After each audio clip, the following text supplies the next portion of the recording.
As COVID lockdowns, a shaky real estate market, and population shifts take their toll, clouds gather over the economic powerhouse. After the COVID-19 outbreak caused important manufacturing centers to shut down, China became concerned about the potential for its economy to collapse. How will the Chinese economic collapse impact the global economy? Let's find out. When a new concern surfaced, the global economy was already concerned about rising interest rates and soaring inflation. Concerns exist over the financial system and the Chinese economy collapsing economically. The Chinese economy, a critical analysis. China's inclusion into the global economy was facilitated by its 2001 WTO membership. China has supplanted the U.S. as the hub of the world trading system in recent years. Large multinational corporations with manufacturing operations in China include Apple and Tesla. In terms of exports to the world, China's contribution increased fourfold from 4% to 15% last year. On the other hand, the percentage decreased in the U.S. However, the Chinese economy also suffered greatly from COVID-19, which was a major blow to the world. After the pandemic, the globe became more digital, greatly increasing the demand for electronic goods. Lockdowns and supply disruptions prevented China from meeting these requests, which led to a severe deficit in the country's supply of electronic goods. Causes of the current Chinese economic crisis. As infections from the COVID-19 outbreak significantly increased, the Chinese government implemented a strict lockdown in areas like Shanghai and Beijing. According to estimates, due to the strict lockdowns, the Chinese economy may grow less slowly in 2022 and 2023. The International Monetary Fund decreased the Chinese GDP growth forecast from 4.4% in the April 2022 perspective to 3.3% in the July 2022 outlook. The country's projected GDP growth for 2023 has also been lowered from 5.1% to 4.6%. It's also difficult to overestimate the role that real estate has played in China's economic development, and this is a story that spans 3 decades. The Chinese government implemented several economic changes soon after the 1989 Tiananmen Square demonstrations.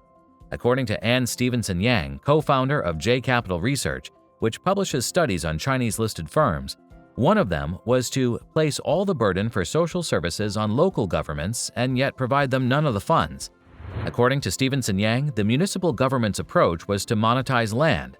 They would take out loans to purchase tiny, nearby parcels of farmland or dwellings, then sell the whole thing to a real estate developer. Other root problems. The COVID-19 outbreak has only worsened the Chinese economy's pressing issues.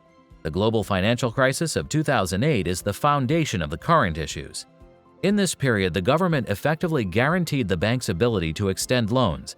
As a result, back credit increased significantly over the year. Most of the credit was used to purchase real estate and property, which caused prices to increase. The fear and warnings of economists that bank lending will trigger a crisis are frequent. Prices fell significantly between 2011 and 2015. In this case, it appeared as though the banking catastrophe was inevitable, but the government was able to prevent it. At this point, when China is preoccupied with battling the effects of COVID-19, the economic crisis seems inescapable. Okay, now moving towards the part where we look at how this meltdown will affect the world. It would be misleading to claim that the IMF's revised growth predictions for 2022 primarily affect China. The group reduced its 3.6% to 3.2% growth forecast for the global economy for 2022. The downturn in China and Russia is regarded as the leading cause of this downward revision. The IMF also predicts that a Chinese crisis will have significant global repercussions. The price of consumer goods may increase globally if the supply of commodities from China slows down.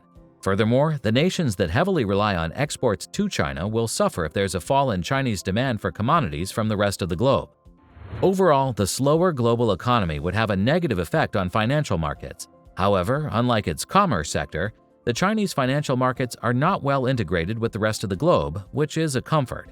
As a result, it can be claimed that the spillovers will affect the trade channels but possibly have less impact on the financial markets. What happens, though, if China cannot make the math work?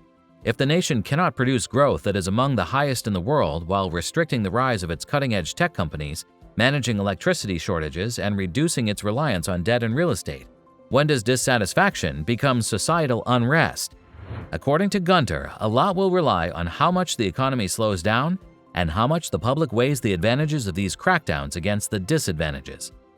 A recession will send tremors through the entire global economy because China is now so inextricably linked to it. That's all for this video. Don't forget to share and subscribe to the channel for more such content.